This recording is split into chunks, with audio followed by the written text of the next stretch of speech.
जय जगन्नाथ आपण मानक प्रज्योतिषवाल को स्वागत।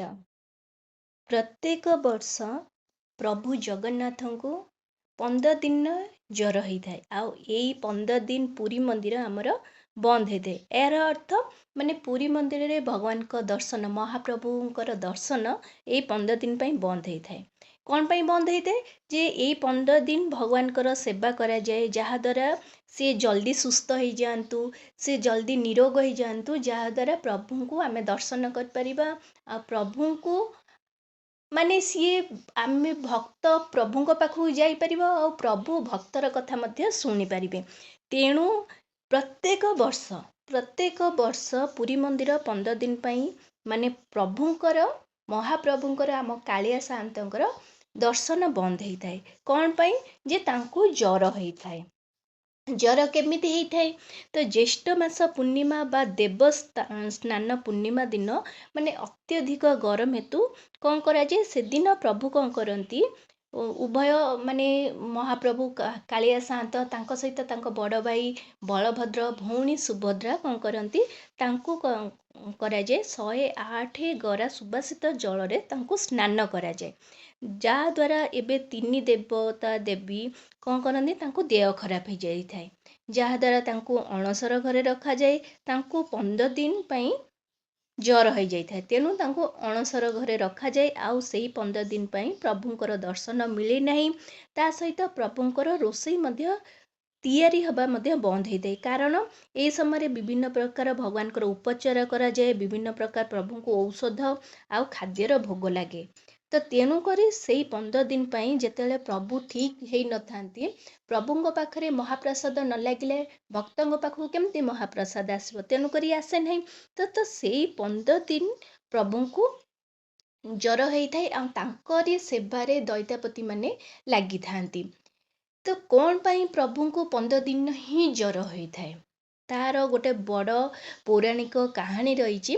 से कहानीटी अनुसार प्रभु जगन्नाथंकर बहुत बड़ भक्त थिला जार नाम माधव दास थिला।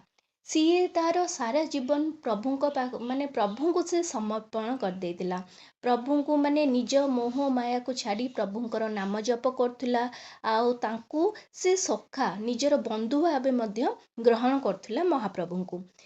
समय क्रमे कौन होता समय क्रमे जिते माधव दास को निज पत्नीर मृत्यु पर से कौन कले एकुटिया हो गले माने से टोटाली से पूरा पूरी निजर संपूर्ण जीवन प्रभु सेवारे पूरा समर्पण करिए बोली पूरा भाविदेले। प्रभु तांकर ये भक्ति देखी बहुत खुशी हो गले एवं प्रभु निजर दर्शन मध्य बहुत थर माधव दास को मध्य देइथिले। माने सी दी उभय को बहुत माने कहती ना आमे जमती दुई बंधु सब बड़े माने जी प्रकृत बंधु माने सी सब क्षेत्र रे तांको सहाय्य करे सब किछि करे। तो सेमिति महाप्रभु जगन्नाथ सहित माधव दास सेहीपरि गोटे अतुट बंधन रही। थरे कौन है माधव दास का शरीर बहुत असुस्थ हो गला तांकर शरीर सुखिबाकू लागिला से उठिबाकू असमर्थ थिले माने एमती कि से उठिबा कि बसिबा से किछि करि पार नथिले खाली से माने पूरा तांको पूरा गोटे रोग पूरा दुर्बल करे देथिला।